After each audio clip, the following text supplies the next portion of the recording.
Assalamu alaikum mai sauraro, barkanmu da ƙara kasancewa a cikin wannan tasha tamu mai suna Arewa Side TV. Sannan mai sauraro yau mun kawo maka gaskiyar batu ne ko kuma in ce wasu jawabubbuka akan wannan shahararren mawaƙi mai suna Ado Gwanja, wanda ake ta raɗe-raɗi wai har Janar Muhammadu Buhari ma'ana shugaban ƙasar Najeriya ya sa baki a kan zargin da ake masa.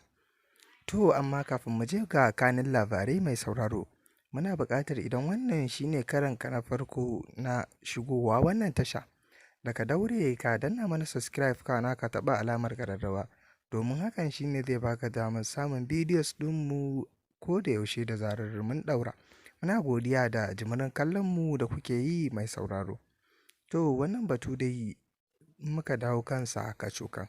Kamar yadda ka sani mai sauraro, a kwanakin baya an ta raɗe-raɗi akan wannan shahararriyar waƙan nan da wannan mawaƙi ya yi mai suna Cas, wanda ake ta raɗe-raɗi har aka kai shi ƙara akan cewar wai ana tunanin zai ɓata tarbiyyar yaran mutane da dai sauransu.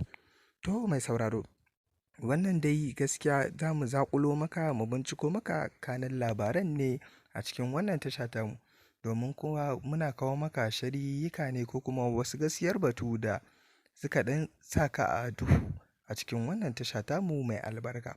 To shi yasa yau muka bincika muka zaƙulo muka kawo maka wannan labari mai sauraro.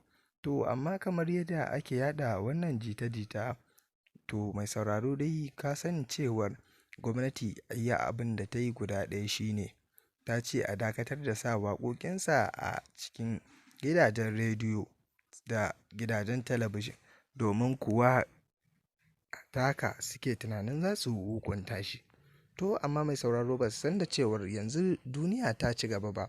In ba a sa waƙarka a gidan rediyo ba ko a gidajen talabijin, ba shine zai sa waƙarka ta ƙi fitowa ba, domin kuwa akwai shafin yada zumunta irin su YouTube, mawaƙa ma suke waƙoƙinsu domin su samu kuɗi. To amma dai YouTube ɗinsa tunda ba a rufe ta ba a mata komai ba, kaga a koda yaushe kenan da ya saki waƙarsa zai iya sakawa a cikin wannan YouTube, kuma kowa ya san da cewa YouTube ɗin nan in ka sa biya suke yi. To da zarar ya yi waƙarsa kaga ba sai wani ya siya ba ya mata komai ba, da zarar ya ɗora a YouTube ɗinsa zai samu abin da yake buƙata. Da zarar ya samu kuma shi kenan, ba shi ruwansa da gwamnati ko kuma wani abin da ma ya shafe ta.